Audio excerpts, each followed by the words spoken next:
Well, hello and welcome back to my channel, Positively You and Anna, for video number 3. I do appreciate this is not the most brilliant of backgrounds, but I thought better to do it than not do it. New look last season, by the way, bomber. Always better than a cardi, which can look a bit nana-ish on me, but I don't like my arms, so I always wear one. So, over the last month, I've been hosting quite a lot of fashion shows, and I think I've been kind of surrounded by beautiful people and young models, and they're all about, I guess, 25 years younger than me, size 8, size 12. And what was really interesting about it was, does that equate to happiness? And I just thought, this is a subject I'm going to cover on my videos, because we can all have this association, can't we, that as soon as we reach that perfect goal of a size 10, as soon as we have that dream job, we attain happiness, as soon as we move to that perfect home, it's going to be happiness.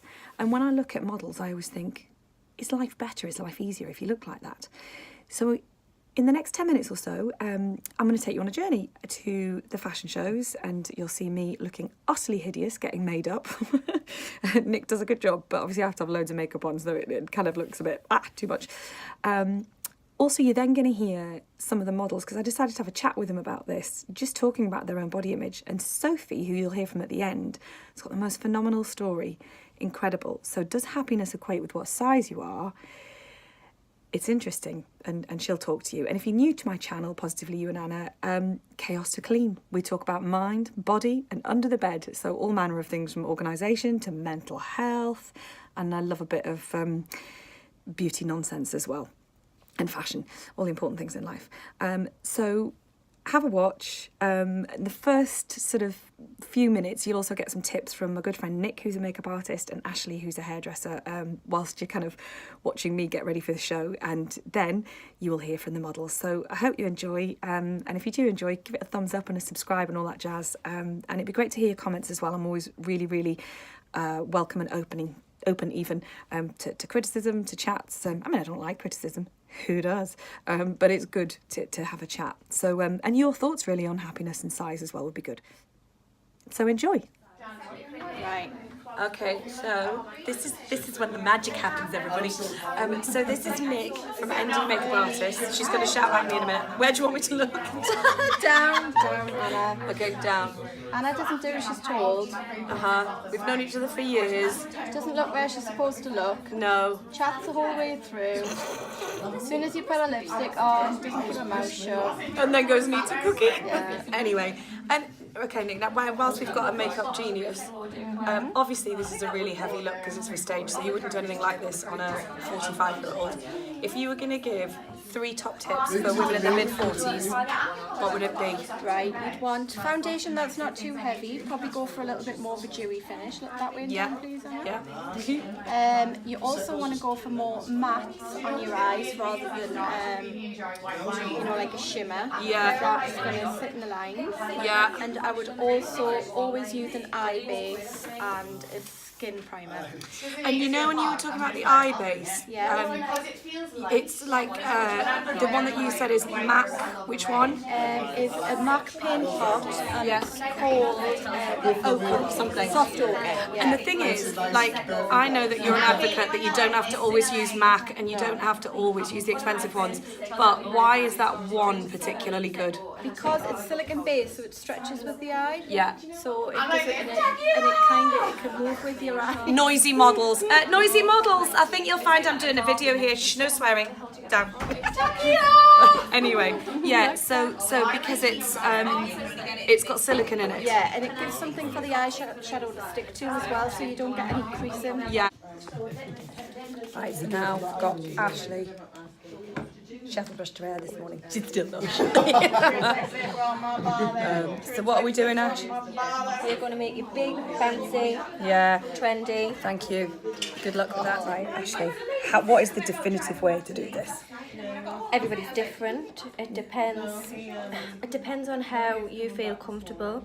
It depends on what kind of curl you want. Not bridesmaidy. Not bridesmaidy. So 2 different ways. I'll show you quickly.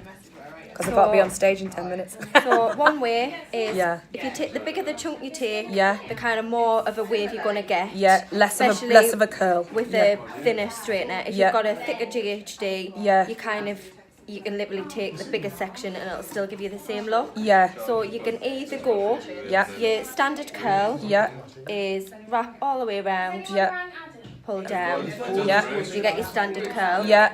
I like a curl which is more of a back wave. Yeah, me too. So I put my straighteners on an angle, Yeah. twist halfway, Yeah. and just pull. Oh, okay, So yeah. that gives Oh, it I that- love that beachy wave. Yeah, it gives you Much that beach further. look rather Do than another one. a standard curl. So do one more. So On an angle, on an angle. Yeah. not too far from the top from the root. Yeah. Twist it over and then Twist it just once just pull down. and then just pull, and you get that Look beach. at that. Beachy kind of wave. So Kate, how old are you? I'm 29. Right, and how long have you been modelling for? I started when I was 16, so yeah, 13 years. It takes me about 10 baby wipes and a whole packet of cotton wool balls and makeup remover to get this off at the end of the day. I don't look like this when I wake up in the morning. None of the girls in this room on the catwalk do. Yeah. You just got to feel comfortable in your own skin, and I think that's the biggest part of it. Find someone that loves you for the way you are and make yourself love you for the way that you are. I mean, I look at pictures of when I was at my slimmest and I think, oh my God, I wish I looked like that right now. But I cut everything that I liked out of my diet. I never ate chocolate. I never ate after about 6 o'clock at night. I was at the gym every single day. I was up at the crack of dawn, and I wasn't actually living a life, if that makes any sense. Totally. So now I mean, obviously right now I'm 8 weeks after having a baby, so Yeah. I'm not in my best shape and never going to be at the moment. But I'm probably happiest at somewhere between a 10 and a 12. Is I know my body, to get down to an 8, I can do it. But it's not attainable. Like, I can't keep it. Yeah. I can't keep it forever. And how so difficult were you to live with when you were like that? I was horrendous. My husband hated it. Yeah. He used to hide chocolate on top of the cupboard so that he could actually eat it when he wanted to. Because if I saw it in the house, Yeah. I'd throw it in the bin. I was mental. He hated it. And what about your husband finding you attractive? When did he find you your most attractive? I don't know. He still says that he loves me just as much now as he ever has done. Yeah. And I don't love myself as much as I used to. But you don't, like, your body changes. You've had a baby. I don't look like I looked like when I was like 18, 19. But you've got beautiful babies. I do. I've got something to show for it. And, you know, even if I hadn't had babies, I was never perfectly happy before. So does it matter at the end of the day? No. Katie, I worry more. do you? Yeah, I agree with that. I think there is. So I think being in this industry, people assume and expect more of you. So I'd say a year ago I was in like the best shape I've ever been in. But that was down to like stress and anxiety. Right, So- there you go. But I look back now and I'm like, oh, I really want that body back. But I was probably the most unhappy I've ever been. Yeah. So I don't know. I think it just depends. It's all about what you look like. It's whether you're doing the things that you like to do aside from what you look like, if you know what I mean. It could be a job or things that you're interested in as well. And relationships and things. Yeah, all of that. So just because it might look good, it doesn't necessarily at all mean that you're going to be happy. Yeah. And what would your message be for people that are constantly stressed about the way that they look and There's body a lot image? more to life and more about Everybody does, but I think having a it's balance. more important to be happy, so you can still strive to be like Fit. to get in shape and be the best you can be, but Don't like, revolve your life like you around still it. should be as happy as you can be now whilst you're trying Yeah. to get to that point. Yeah. It's not the be all and end all. I think beauty always comes from within. I don't think it's what it is on the outside. I think how you feel on the inside should reflect on what you look like on the outside. I think it's happiness. Right, now you have an absolutely extraordinary story. You've modelled, you're doing phenomenally well, it's been an amazing show, Thank but you. what's so incredible about that? Because this is the first time I've ever done one before, after losing 7 stone, so 7 stone. yeah. So that's a huge difference. So just tell us about when your eating got out of control.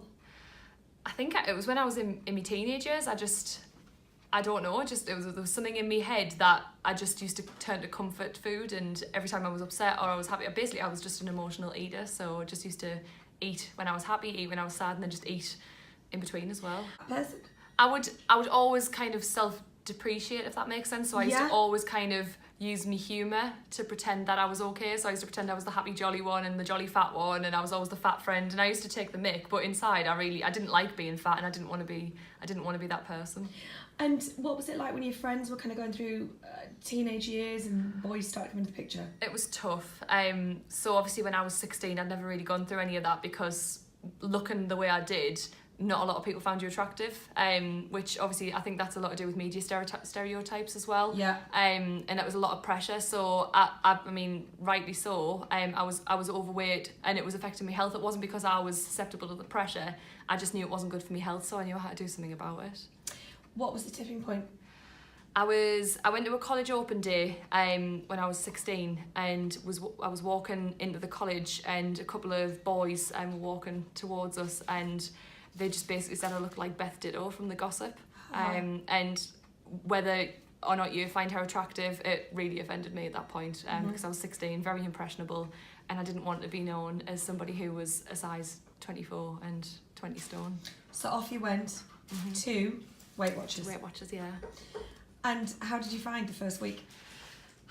It was, to be honest, I think it was refreshing. I think I needed that kick up the bum. And then after that, I was just so determined to lose weight and change my life, really, because I didn't want to be that overweight, unhappy girl. I wanted to be happy, bubbly, and live life to the full.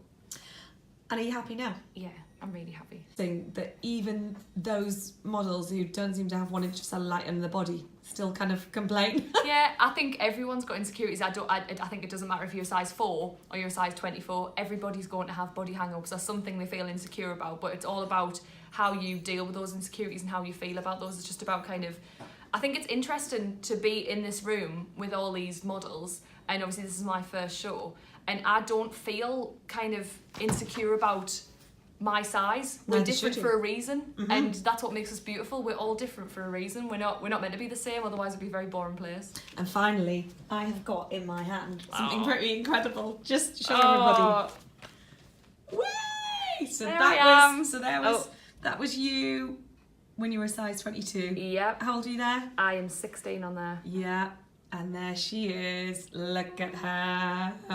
Well done. And your Oh, mum's thank here you. watching you on the catwalk model. What does she Yeah. think? Oh, she's so proud. I know, she just gives a big kiss and a cuddle and just said she's really proud. So she should So be. yeah, I'm really happy.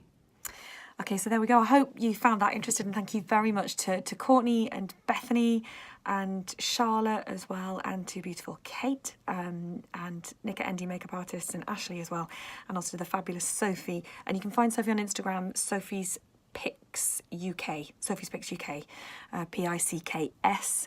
Also Sophie Hardy 91. I think that's Sophie's Instagram. It's just a really fascinating story, and I think, you know, the fact of the matter is, you might feel better, you might feel healthier, and happiness might come from that. And of course, that's important. But really, it's there is more to life than just your image, which I think is a really important message. Thank you so much for watching Positively You and Anna.